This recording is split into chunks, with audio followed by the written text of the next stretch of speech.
Spring in Cape Town calls for strawberries, sunshine and a birthday cake for my daughter. And this year we're doing the classic Victoria sponge cake. It's light, fluffy and perfect for any celebration. So I'm preparing enough batter for a 3-layer sponge cake. And you can prepare your pans by spraying it with spray and cook and put parchment paper. I often like with these springform pans to put parchment paper just in case the batter leaks through the openings, because that sometimes tends to happen. So that's what you can do with your pans. And before we get started, let's remember to switch our oven to 175 degrees Celsius. Because it's a birthday cake for my daughter, I'm preparing well in advance.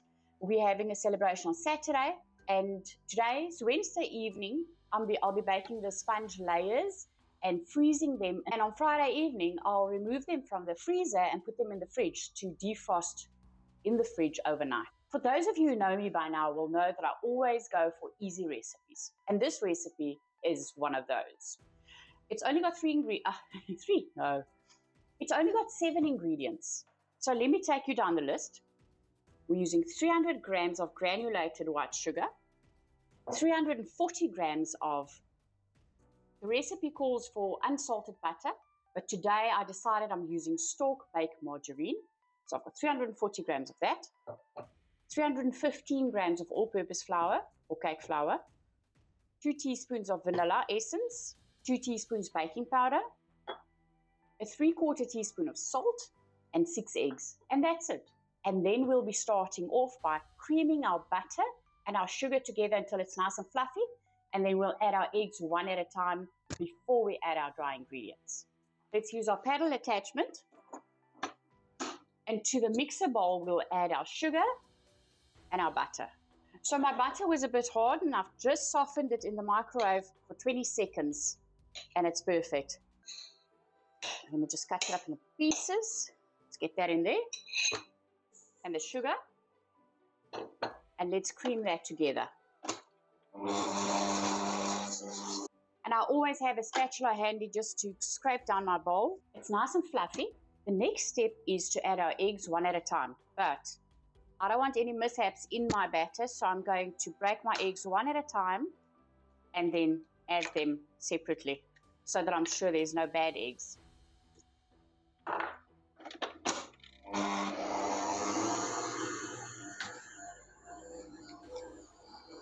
And always remember, whenever you're making a batter, scrape down your sides, scrape, scrape, scrape. Let's just scrape it down so that everything gets in there. Let's add our next egg.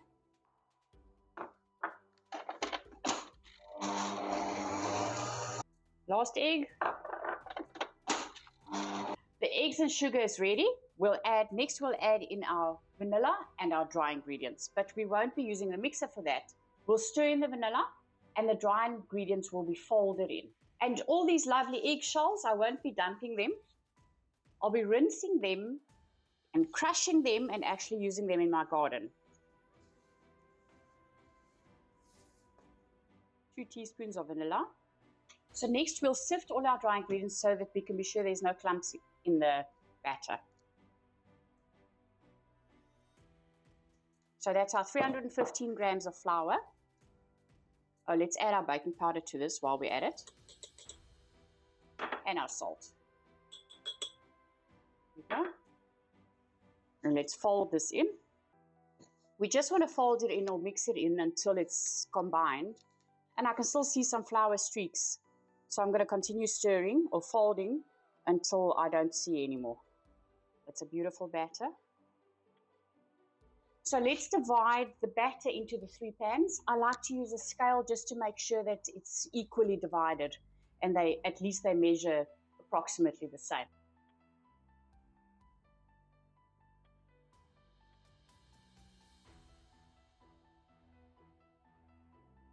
They're all approximately the same, around 430 grams. So I'm just going to level out the batter.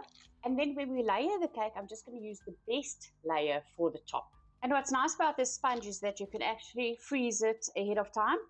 You must just wrap it tightly with cling wrap and then cover it with foil or a Ziploc freezer bag that seals so that you can ensure that there's no air in your container or the wrapping. That's our layers ready. Let's place them in the oven and bake them for about 20 to 25 minutes or until a toothpick comes out clear.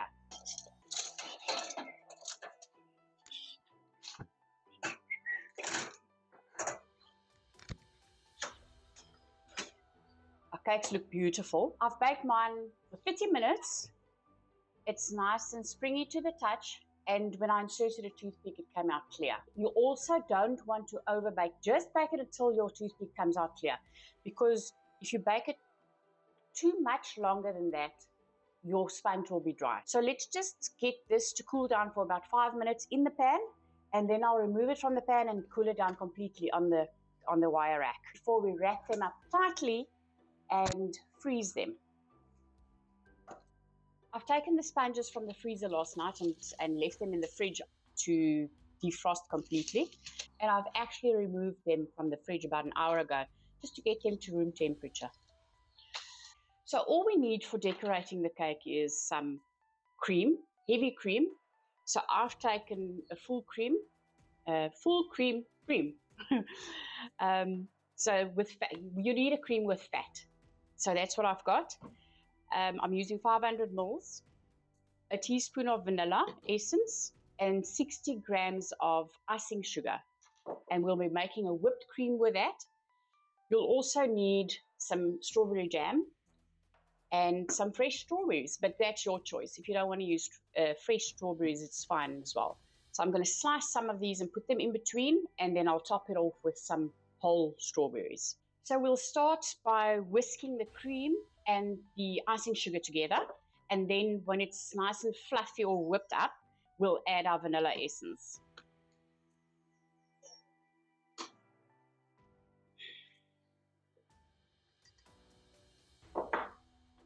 And remember to sift your icing sugar. I've sifted mine just so you can be sure there's no lumps or anything in your cream. And also remember that your cream needs to be very cold, so it needs to come right out of the fridge. I've actually whipped it for about a minute. Let's add our vanilla.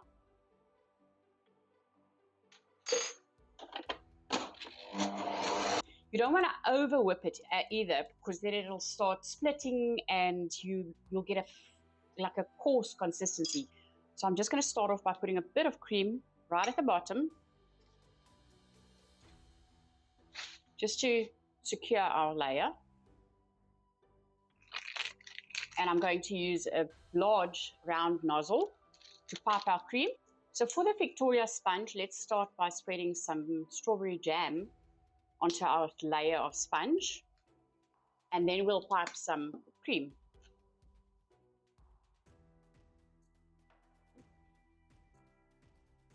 You can do it whichever way suits you. Some people put the cream first and then the strawberry jam. It's your cake, you do whatever suits you. And you also want to ensure that you use a nice stiff jam. It shouldn't be too runny, because otherwise everything's just going to run.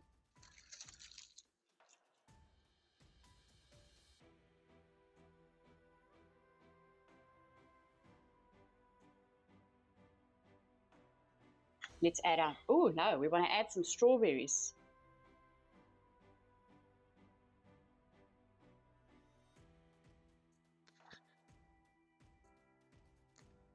Let's do another layer of strawberry jam and our fresh cream.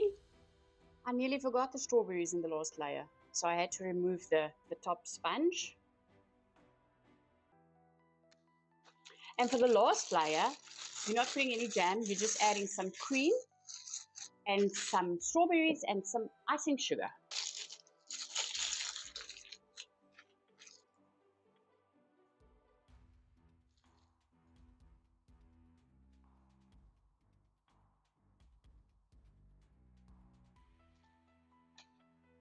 Just add about 3 very nice strawberries.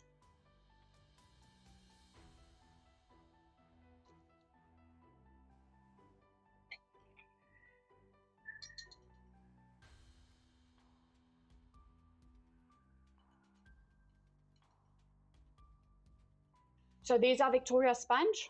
I can see it's a bit heavy, but it's going to be delicious. I'll get it in the fridge now.